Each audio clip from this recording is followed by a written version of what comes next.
They called it the Rock, a prison so tough even the waves couldn't escape. Alcatraz was where the government sent its worst, and now it might be back in business. In a headline that sounds straight out of a movie, Donald Trump wants to reopen the world's most notorious prison. Is this real policy or pure political theater? In a move that blindsided just about everyone, from lawmakers to late-night hosts, Donald Trump announced plans to reopen Alcatraz and transform it into a maximum security fortress for what he calls vicious, violent, and repeat criminal offenders. He unveiled the plan on Truth Social with a post that read like a movie script. Alcatraz will once again stand as a symbol of law, order, and justice in our crumbling society. We will bring back real consequences for real criminals. The message spread like wildfire, with supporters cheering and critics rolling their eyes so hard you could almost hear it.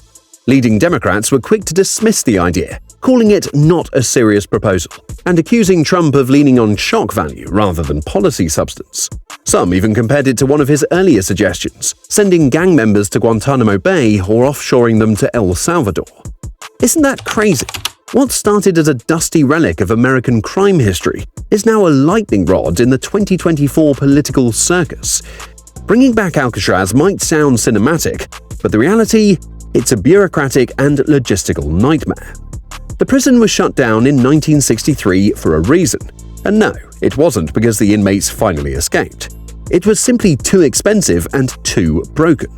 At the time, officials said the cost of maintaining the facility, isolated on a rock in the middle of San Francisco Bay, was sky-high compared to newer prisons on the mainland. Fast forward to today, and things have only gotten worse. The buildings are crumbling, the plumbing is prehistoric, and get this, there's no running potable water, no stable electricity, and definitely no Wi-Fi. We're talking about a site that's been more suited for ghost tours and Instagram shots than high-security operations. And it's not just the building that's the problem. Alcatraz now holds a very different title, National Historic Landmark. It's also part of the Golden Gate National Recreation Area, which means any hammer swung in renovation would face a swarm of legal red tape. Environmentalists are already gearing up to invoke California's Environmental Quality Act, CEQA, a law that makes sure major developments don't mess with ecosystems, or, in this case, disturb the nesting birds that have made the island their home. Oh, and let's talk dollars. According to estimates floating around in policy circles and outlets like Axios, the cost of restoring Alcatraz to meet 21st century correctional standards would run into the billions. We're not talking about a coat of paint and some barbed wire. This would mean fully rebuilding water, power, sanitation, and security systems from the ground up. So here's the question. Is a symbolic flex really worth $1 billion price tag? Some say it's a political stunt that will never materialize. But one thing is for sure, reviving The Rock won't be as simple as flipping a switch. It's more like trying to reboot a haunted cruise ship with no engine and a celebrity tour running through the halls. Before it became a stage for political theater, Alcatraz was already legendary, a place where myth, fear, and fascination collided in the most dramatic ways. It all started in the 1850s, when the island served as a military fort, guarding San Francisco Bay with rows of cannons and a small garrison. But as warfare modernized and the Civil War faded into history, Alcatraz got a new purpose. In 1934, it was transformed into a federal prison, designed to hold the nation's most dangerous and escape-prone criminals, the ones no other prison wanted to deal with. And wow, did it live up to its reputation. Al Capone, the infamous Chicago mob boss, did time here. So did George Machine Gun Kelly, a gangster known for kidnapping and bank robberies, and Robert Stroud, better known as the Birdman of Alcatraz, who became a prison legend for his intense study of birds. Though, fun fact, he never actually kept birds while on Alcatraz.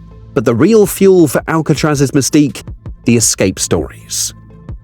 There were 14 recorded escape attempts involving 36 inmates. Most ended in capture, a few in bullets, and several in tragic drownings. But one escape turned into a full-blown American legend. In June 1962, Frank Morris and brothers John and Clarence Anglin vanished from their cells after months of meticulous planning.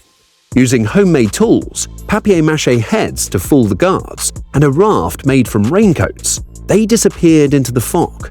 Authorities believed they drowned, but their bodies were never found. Isn't that wild?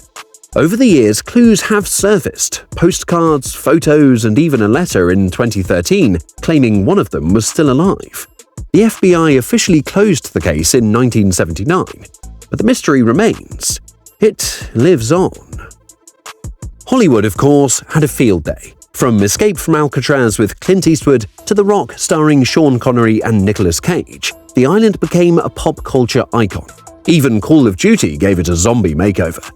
And yet, beyond the movies and myths, Alcatraz evolved into something deeper, a symbol of isolation, resilience, and the indomitable human spirit. It's been a Native American protest site, a museum, and a place where tourists walk the same cracked floors as America's most feared criminals. So now, with Trump talking about reopening it, people aren't just debating logistics or law enforcement tactics. They're grappling with the idea of turning a living museum of American punishment and rebellion back into a functioning prison. Can a place so soaked in myth and memory ever be just a prison again?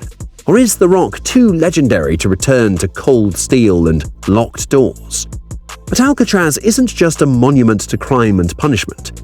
It's also become a powerful symbol of protest and resistance. In 1969, a group of Native American activists from various tribes seized the island, invoking the Treaty of Fort Laramie, which promised that all retired, abandoned, or out-of-use federal land would be returned to native peoples.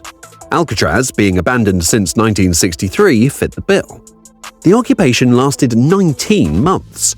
These activists, mostly students, turned the rock into a political beacon, setting up schools, housing, and community centers, all while demanding recognition of indigenous rights and federal accountability. It wasn't just a protest, it was a statement. We're still here, and we're reclaiming what's ours. The occupation didn't end with the return of the island, but it sparked a nationwide movement, reshaping US policies toward Native Americans and inspiring generations of indigenous activism. Today, Alcatraz is more than a prison-turned-museum. It's a national historic landmark and draws over 1 million tourists annually. People who walk its corridors not just to hear stories of gangsters, but also of revolutionaries. So here's the question. How do you reopen a place that's no longer just a prison, but a sacred chapter in America's social conscience? As expected, Trump's Alcatraz revival plan has set off a firestorm of opinions, from dinner tables to newsrooms. Some citizens see it as a bold solution to rising crime rates and overcrowded prisons. For them, reopening Alcatraz means restoring a no-nonsense approach to justice. If you can't behave in society, maybe you belong on the rock, one online commentator wrote. But for others, it's a transparent political stunt, a nostalgic throwback designed to stir up headlines and tough-on-crime sentiment. They argue that modern criminal justice needs reform, not relics from a darker past. Historians and legal experts have weighed in too. Jolene Babiak, who actually lived on Alcatraz as the daughter of a prison official, called the idea impractical and deeply misguided. Experts highlight how the prison's infrastructure is a nightmare, and that converting a historical site into a functioning penitentiary could trigger endless legal and environmental hurdles. So, what happens next?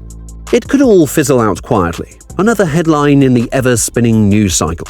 Or it could lead to one of the most controversial and expensive prison renovations in US history. But here's the real question. Are we trying to solve the crime, or just resurrect a myth? Reopening Alcatraz isn't just about prison bars and policy memos. It's a collision of history, politics, and symbolism. On one hand, it's a decaying relic of America's harshest penal era. On the other hand, it's a myth-soaked monument, now caught in the crosshairs of modern political theater. Can we truly separate nostalgia from practicality? Should symbolism shape serious criminal justice policy? As debates rage and headlines swirl, one thing's clear. Alcatraz is no longer just an island. It's a mirror, reflecting the choices we make about justice, power, and memory. So, are we honoring the past, or trying to relive it? And that's about it. If you liked this video, please give a thumbs up, and if you like more updates, subscribe to our channel. Don't forget to click on the bell icon so you don't miss any videos and get notifications on time. See you in the next one.